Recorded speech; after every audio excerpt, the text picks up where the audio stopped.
महाराज जी, अभी आपकी जो पूज्य राजेंद्र जाट जी महाराज जी के साथ चर्चा हुई थी, जिसमें पूज्य महाराज जी ने बोला था कि गुरु प्रदत्त जो नियम है उसको कर लीजिए। मंत्र जैसे 11 माला दिया है, उसके अलावा नाम जप कर सकते हैं।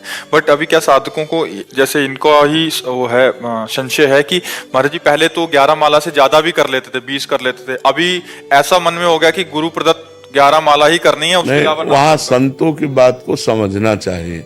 देखो, प्रसंग भी कहा था कि एक संत थे जो राम राम राम राम जपते थे। 1 अरब नाम उन्होंने जपा भगवान का, तो भगवान का साक्षात्कार हो गया। उन्होंने गुरु नहीं बनाया था, तो सब संतों ने उनसे कहा कि आपने गुरु नहीं बनाया, निगुड़ा हो भले आप भगवत, लेकिन संत समाज में तो गुरु।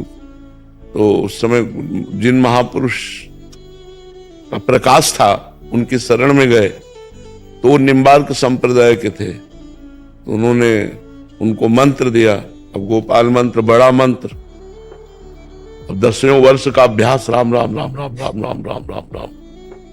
तो रो पड़े चरण पकड़ करके, महाराज जी अब हमारा अभ्यास तो राम राम का है और गुरु मंत्र आप इतना बड़ा दिए हो, अब वो कैसे चल पाएगा, क्योंकि हम राम राम छोड़ना भी चाहते नहीं छोड़ सकते, वो हमारे बस गया।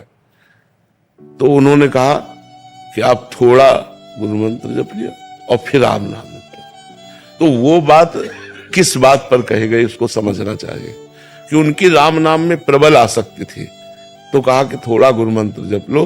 तो जैसे जो साधक है, अब उसका राधा नाम में बहुत प्रेम हो गया, अब कहा जाता है गुरु मंत्र भी जपो, तो फिर बोले गुरु ने जो कहा है उतना तो नियम पूरा कर लो, हर समय फिर राधा राधा रटते रहो।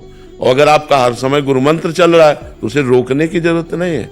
आप 50 माला गुरु मंत्र करते हो तो उसे कम करने की जरूरत नहीं। वहां बात को समझना, संतों की बात को समझना चाहिए। तो वहां वो बात कही गई कि अगर बिल्कुल आपके नाम में रति दृढ़ हो रही है तो आप अपने गुरु ने जो नियम दिया है उन नियम को तो पूरा ही कर लो। मान लो गुरु ने कहा 11 माला 21 माला, तो वो माला हम करेंगे और फिर हर समय नाम जप।